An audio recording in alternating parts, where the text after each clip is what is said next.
Hare Krishna. I am Radhika Piyari and this is the continuation of the Mahabharat series retold by Krishna Dharma Prabhu. Chapter 17. The Rajasuya Sacrifice. Arjuna was becoming successful in his conquest. He first overpowered the king of the Kulindas, then the Anastas, then the Kalkutas. He defeated the many kings on the island continent of Sakala, then encountered King Bhagadatta, a powerful warrior. The battle with Bhagadatta lasted 8 days, but finally when the king found himself overpowered, he agreed to accept Yudhishthira's rule. Arjuna continued towards the north. He reached the mountains and vanquished the many barbarian tribes. Arriving in Kashmir, he subdued the region's Kshatriyas, then passed over the Himalayas. To the north of the mountains lay the land inhabited by the Kimpurushas, semi-celestial beings born of Yaksha women.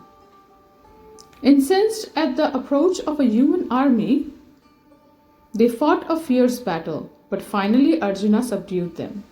The Pandava then conquered the land of the Guhakas, another tribe of celestial fighters, followed by a region inhabited by Gandharvas. Finally, Arjuna arrived in Harivarsha, the land where the northern Kurus dwelt.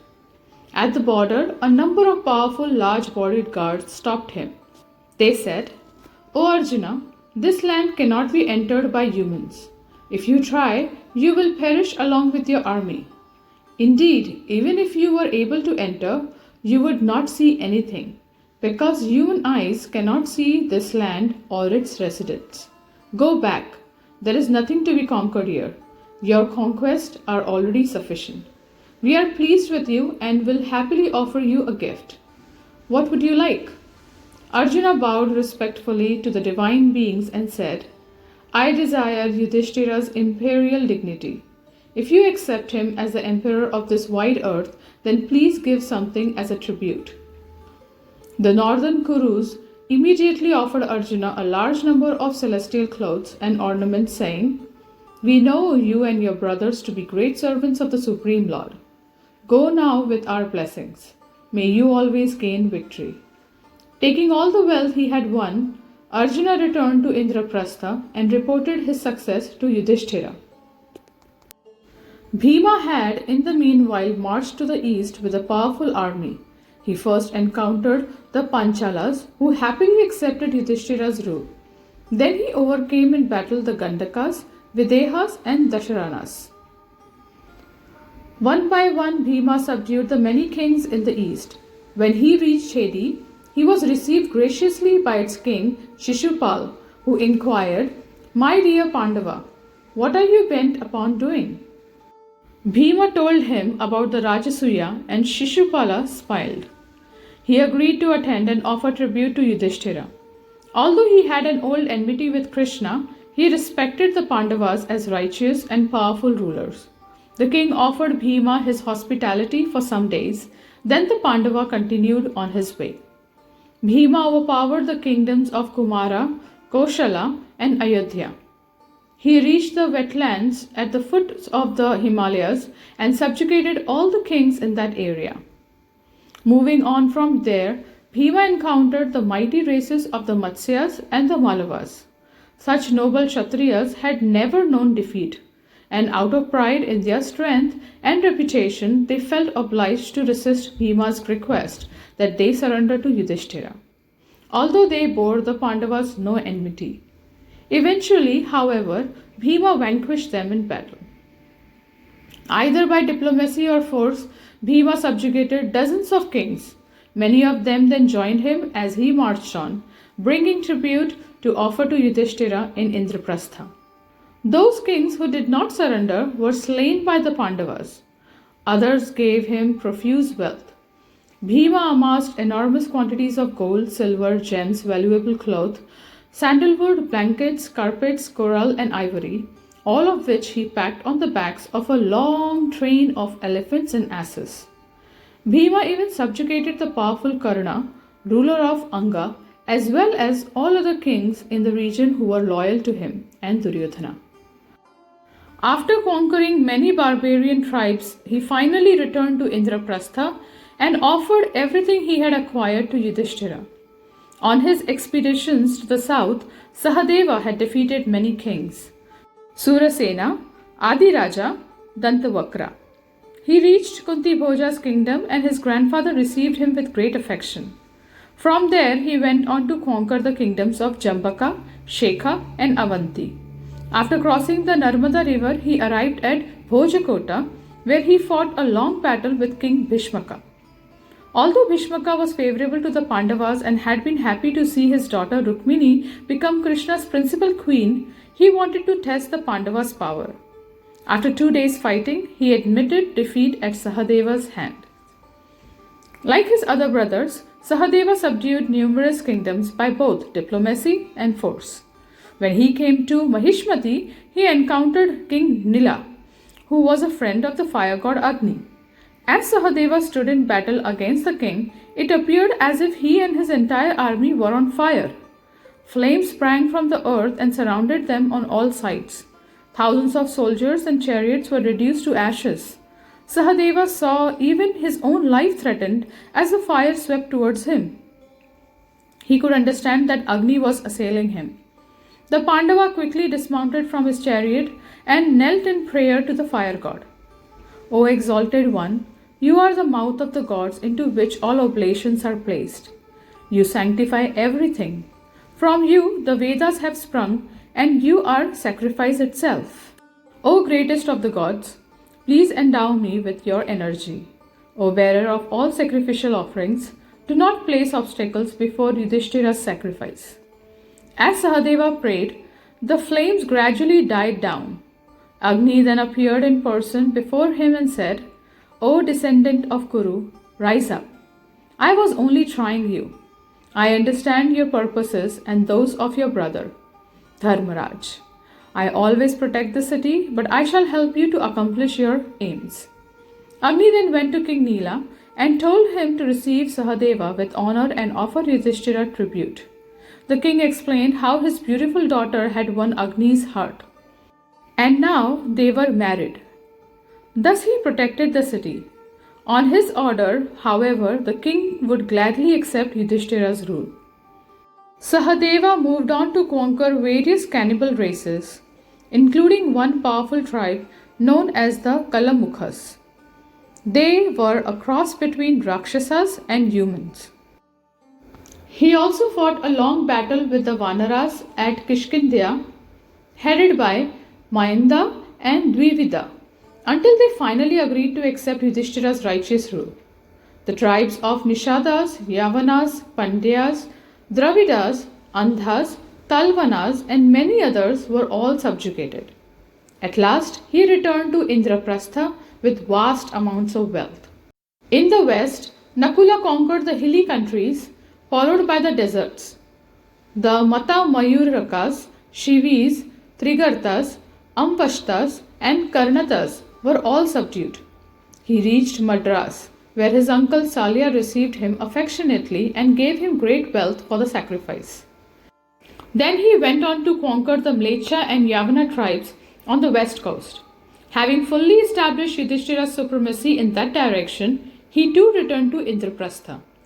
Yudhishthira joyfully received all his brothers back from their expeditions. None now stood in opposition to his authority.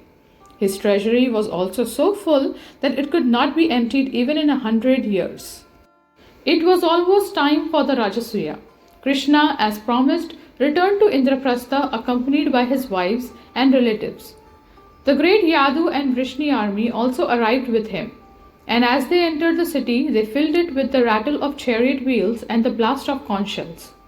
The already inexhaustible ocean of gems the Pandavas possessed was filled to overflowing when Krishna presented his gifts. When Krishna and his relatives had all been properly received, Yudhishthira sat with him in his assembly hall and said, O Krishna, it is for you alone that this vast earth has been brought under my sway. Indeed, only by your grace has this been possible. I wish now to devote all my wealth to the Brahmins and to Agni, the carrier of sacrificial offerings. Please grant me permission to perform the Rajasuya sacrifice. Krishna praised Yudhishthira's many virtues. You deserve the imperial dignity without any doubt. Perform the sacrifice. If it is successful, I shall consider it my own success. I am always seeking your good and will do whatever I can to assist. Appoint me in some office and I shall obey your commands. Yudhishthira asked Vyasdev to take charge of the sacrifice. Thus Vyasdev himself became the chief priest. Then he appointed Yagnavalkya, Soshama, Paila, Dhaumya rishis as his assistants.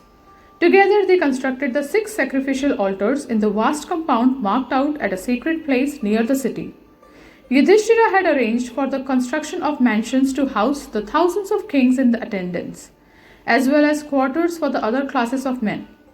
Innumerable Brahmins were streaming to Indraprastha, and each was received with gifts of wealth and offered comfortable accommodation. When the party from Hastinapura, headed by Dhritarashtra and Bhishma, arrived, Yudhishthira personally received them with love. He bowed at his elders' feet and said, "All my wealth and my dominions are yours. Please command me as you desire." Bhishma, Drona, Kripa lifted Yudhishthira from his obeisance and embraced him. They shed tears of happiness to see his opulence and success. From their first hearing that Yudhishthira was planning the sacrifice, they had been overjoyed. Even Dhritarashtra was happy, sending word of his approval to Yudhishthira. After all, the Pandavas were enhancing the glory of their dynasty, firmly establishing the Kurus' position as world emperors, a position which had been lost since Pandu's demise. Holding Yudhishthira by his shoulders, Bhishma said, "It is fortunate indeed that we see you today ready to perform the great Rajasuya sacrifice. Surely this is by the Supreme Lord's grace. You are a fit person to acquire the imperial dignity. Please allow us to be your servants and give to us some post in the sacrifice." After consulting with Vyasdev, Yudhishthira asked Bhishma and Drona to oversee the organization for the sacrifice. Dushasana was put in charge of food distribution, while Ashwathama was solicited to look after the Brahmins. Duryodhana was appointed to receive all the gifts that were brought for Yudhishthira, and Vidura became the master of the treasury. Krishna, with a desire to gain their blessings, personally undertook the task of washing the Brahmins' feet as they arrived. The sacrificial arena was soon crowded with effulgent rishis chanting the hymns from the Samaved. Among the sages assisting the sacrifice were Bharadwaja, Gautama, Asita, Vashishta, Vishwamitra, Parshurama, Kashyapa, and many others who had descended from the higher regions of the universe. The celestials seated upon their shining chariots came in person as the offerings of ghee were poured into the fires with utensils made entirely of gold. Before everyone's eyes, the gods headed by Brahma, Shiva, and Indra took their places in the arena. The gold platforms around the sacrificial arena, being crowded with celestials and rishis, looked as beautiful as the sky studded with innumerable stars. Narad Rishi attended the sacrifice, and he gazed in wonder at all the personalities in attendance. Amid the thousands of the kings, he saw Krishna, shining like the brilliant sun. Narada marveled at how the original Supreme Person was present on earth in human form. The Rishi knew that Krishna must be working out some divine plan. After many days, Yudhishthira was crowned as emperor. On the final day of the sacrifice, the Brahmins prepared the juice of the Soma plant to offer to the great personalities in attendance. First, they would be worshipped with the due ritual, then invited to partake of the divine beverage.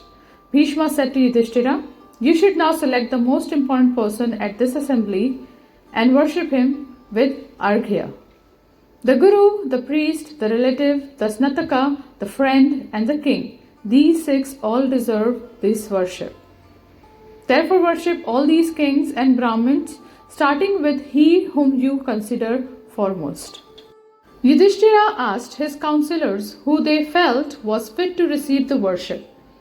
There was some uncertainty. Some suggested Brahma, while others Shiva, and some Vyasadev. Yudhishthira then asked Bhishma, "O Kuru chief, who do you consider to be the best of all those present here today? Who should receive the first worship, the Agra Puja?" Bhishma replied As the sun shines among all luminous objects, so Krishna shines among all kings. He is without doubt the most worthy of the first offering. Yudhishthira agreed fully, as did Sahadeva, who on Bhishma's command stood up and announced to the assembly, Emperor Yudhishthira would like to offer the Agra Puja to Krishna. Even though the principal gods are present, they are all subordinate to Krishna. He is the ultimate goal of all yogis and ascetics who aim for self-realization. But what need is there for me to speak of his glories? All you exalted personalities are well aware of Krishna's position. Indeed, Krishna is the supersoul of all. Therefore, by satisfying him, we will satisfy all created beings. Sahadeva continued to glorify Krishna for several more minutes. When he stopped speaking, the rishis, celestials, and assembled kings resoundingly approved. Seeing his decision confirmed by the Brahmins and gods, Yudhishthira began to worship Krishna with tears in his eyes. Showers of flowers fell from the sky as he offered him the Agreya and the Somarasa. Everyone cheered and stood in respect as Krishna was worshipped. But a few monarchs had not agreed. Shishupal in particular was outraged, and he remained seated while the offering was made to Krishna. He was seething. Krishna was his enemy. Shishupal had once been about to marry the beautiful Rukmini, but Krishna had kidnapped her on her wedding day and married her himself. From that day forward, his enmity towards Krishna had only increased. This offering of honor was too much to tolerate. He suddenly leapt to his feet and began to roar angrily. Surely destiny is supreme. Otherwise, how could this injustice have occurred? How could those present here have been influenced by the words of a foolish boy? I cannot agree with Sahadeva's statements. There are many personalities here much more worthy of the worship than Krishna. The great rishis, the gods, and all the earth's kings are present. Krishna is not even a king. He is nothing but the son of a cowherd man. We cannot even ascertain his caste or social position. He seems to care nothing for Vedic injunctions and principles. How then can he be worshipped in this assembly? Shishupal frowned. His coppery eyes challenged those in the assembly. Krishna is neither the eldest, the wisest, nor the most powerful person present. There are many others present who are more qualified than Krishna in every way. Yudhishthira could have worshipped any one of them before selecting Krishna. Placing his hand on the long sword hanging from his belt, the Chedi king furiously concluded, "We have paid tribute to Yudhishthira thinking him to be virtuous. That was clearly a mistake. He has insulted us today by worshipping Krishna, who most unrighteously had Jarasandha killed. Now we can see what sort of men are Yudhishthira and his brothers, as well as Bhishma, who has approved of this madness." Shishupal turned to address Krishna. "As for you, Krishna, why have you allowed yourself to be worshipped like this? You are exactly like a dog that has stolen the offerings of ghee meant for a sacrifice and is licking them up in solitude. As a wife is to an important man, or a beautiful sight to a blind man, so is this worship to you, who are not even a king." Shishupal strode towards the gate of the arena, followed by several other kings who were in agreement. Other kings rose in anger upon hearing Shishupal's words. Some left the assembly, censuring the Chedi king, while others took up their swords and shields in order to fight with him. Bhishma at once stood up and justified the selection of Krishna. He spoke fearlessly, checking Shishupal as he walked away. "He who does not approve the worship of Krishna, who is the oldest person in the universe, deserves no respect at all. O King of Chedi, we do not worship Krishna out of material motivations. Many times I have heard from those very advanced in knowledge that Krishna is the supreme person, in whom the universe itself is established. Foolish men like you can never understand this." Bhishma gave numerous reasons why Krishna should be worshipped. He described the many wonderful feats Krishna had achieved. Even as a child, he had slain the many powerful demons Kamsa had sent to kill him. In the end, he had even killed Kamsa himself. Once Krishna had lifted a great hill with one hand and held it for a full week. Bhishma challenged any king to match Krishna's prowess in battle, or any wealthy man to display more riches. No one could show more knowledge or wisdom than Krishna. In every way, Krishna was possessed of superlative opulences. When Bhishma stopped speaking, Sahadeva rose and lifted his left foot. He was angry, and his voice boomed. If there is any man here who feels Krishna should not be worshipped, then let him step forward. I shall place my left foot on his head. Who will give me a reply? As Sahadeva spoke, the sky reverberated with voices crying, "Excellent, well spoken," and showers of flowers fell on his head. Narada then spoke, "Those men who will not worship Krishna should be considered dead, even though breathing. They should not even be gazed upon." Shishupal became even angrier. He turned towards his supporters and shouted, "Here I am ready to lead you. What needs to be considered? Let us stand in battle against the Yadus and the Pandavas." Many kings had been agitated by Shishupal's speech. They now gathered around the Chedi king. Weapons clashed as they were drawn and armor clanked as it was donned. Shishupal continued to stir his supporters. "Let us act quickly so that this sacrifice may not be concluded successfully. Everyone should know that we did not agree to Krishna being worshipped." Yudhishthira's supporters also prepared themselves for battle. The assembly of monarchs looked like the ocean rising at the full moon. Yudhishthira was alarmed to see his sacrifice about to be spoiled, even as it had almost reached its conclusion. He turned anxiously to Bhishma and said, "O grandsire, these kings are seized by wrath and seem to bent upon battle. What should I do to avoid my sacrifice being spoiled and my subjects being harmed?" Bhishma laughed and replied in a voice which Shishupal could hear clearly, "O best of Kurus, have no fear that Shishupal can create any disturbance in Krishna's presence. He and his supporters are like a pack of dogs barking at a sleeping lion. Only as long as Madhava does not act can they exhibit their valor. He is the creator and destroyer of all beings in the universe. Shishupal has very little intelligence. He will surely take all these kings with him to death's abode. It seems that Krishna now desires to take back to himself the power he gave to Shishupal. That is why the Chedi king's intelligence has become so perverse." Shishupal could not tolerate Bhishma's words and he screamed in response, "O most infamous wretch of your race! Are you not afraid to speak such words in front of all these kings? With you as their leader, the Kurus are like blind men being led by another blind man. You have simply given us pain by describing the deeds of a powerless cowherd Krishna. Arrogant and foolish as you are, it is a wonder that your tongue does not split into 100 parts." Shishupal railed on, insulting both Bhishma and Krishna. In his opinion, the so-called wonderful deeds Bhishma had described were nothing. Anyone could have done them. What was so amazing about lifting a small hill for a few days, or killing a few inferior demons? "O wretch, although you pose as virtuous and learned, we can see your real nature. You are sinful and ignorant. Only because you are impotent have you taken your famous vow of celibacy. You deserve to die at the hands of these kings." Hearing his noble grandfather insulted so grievously, Bhima became enraged. His large eyes, resembling lotus petals, expanded even further in anger, and they turned coppery red. His brow wrinkled into 3 lines and he ground his teeth. He stood up, appearing like death, preparing to swallow every creature at the end of the yuga. But Bhishma caught him by the hand and restrained him. He appeased Bhima with gentle counsel.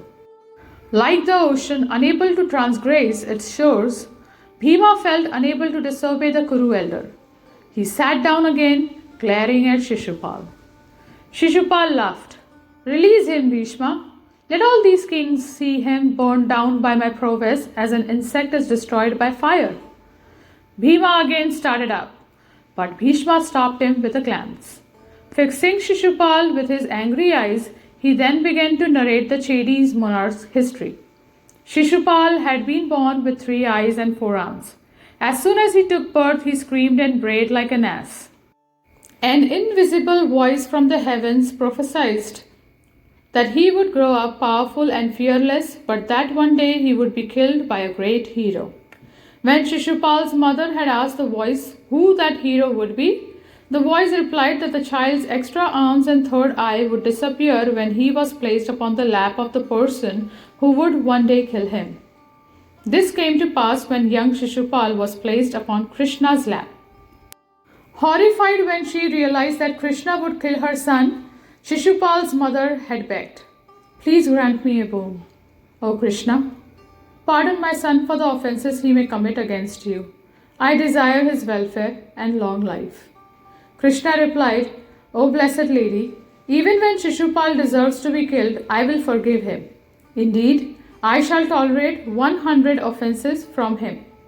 Bhishma concluded, "This wretch is thus destined to be killed by Krishna. His time has come." Therefore he rose like this, caring nothing for ourselves or for the infallible and unknowable Krishna. A man on the verge of death loses his senses and will say anything. Shishupal again attacked Bhishma, delivering another harsh speech. Bhishma waited for him to finish and replied calmly, "O Chedi king, cease your rantings. There will be never an end to arguments, for words may always be answered with words. Here is Govinda. Let anyone who opposes him stand now before him in battle. Thus you will attain liberation, your soul entering his transcendental body." Shishupal roared like an enraged lion. Then Krishna spoke so that everyone could hear.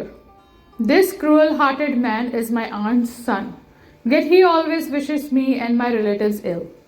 Once when I was away from Dwarka, he came and set fire to my city. He killed many citizens and took away many more in chains.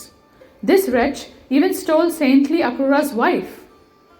On another occasion, cunningly disguising himself, he ravished the princess of Vishala, who was the intended bride of the Kurusha king. Obviously desiring a speedy death, he even tried to possess the chaste Rukmini. I have tolerated these and numerous other insults at his hands, only because I made a promise to my aunt. But I promised to bear only 100 insults. That number has now become full. I shall therefore slay Shishupal now in your presence." Having heard Krishna's words, the kings reproached Shishupal, but he merely laughed and said, "O Krishna, how do you speak of Rukmini, who was intended for me but whom you stole by slyness and deceit? You cannot call yourself a man. Do whatever you will, whether you are angry or friendly. What harm can you do to me?" As Shishupal spoke, Krishna thought of his discussed weapon, the Sudarshana Chakra. It immediately appeared in his hand and Krishna raised it above his head. Releasing the chakra, he said, "I have kept my promise to my aunt. Shishupal's offenses have now exceeded the number specified, and now I will kill him." The chakra left Krishna's hand and streaked towards Shishupal even as he continued his tirade.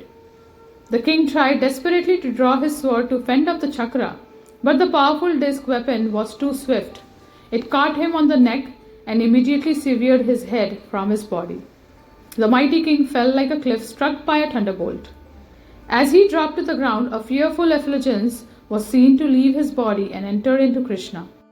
Rain fell from a cloudless thundering sky, and the earth trembled. No one spoke. Shishupal's supporters were angry but dared say nothing. The rishis, however, were pleased by Krishna's act and praised him for it. Gradually the assembly became peaceful again. Yudhishthira ordered his brothers to perform Shishupal's funeral ceremony without delay. He then installed Shishupal's son as king of Chedi, and the last ceremonies were performed to complete the Rajasuya. Along with Draupadi, Yudhishthira took the final ritualistic bath in the sacred Yamuna, and the sacrifice was over. After some days, kings departed for their own kingdoms. The Pandavas accompanied them to the outskirts of Indraprastha, then bid them farewell. Yudhishthira begged Krishna to stay longer. However, and he consented, although he sent his party back to Dwarka while he and his queens remained behind. During his stay in Indraprastha, Krishna was personally served by Draupadi, and he developed much affection for the Pandava queen. One day, when she had served him some fruits, he began paring them with a knife. Suddenly the knife slipped and he nicked his finger. Blood flowed from the cut, and seeing this, Draupadi immediately tore a piece from her fine sari and handed it to him to bandage his finger. Taking the cloth, Krishna smiled and said, "O gentle lady, I will surely repay this gift of your sari." Draupadi looked down modestly and thanked Krishna, who wrapped his finger with the strip of silk. He then stood up and left the room. Thus ends the 17th chapter of the Mahabharat series, the Rajasuya sacrifice. Thank you very much. Hare Krishna.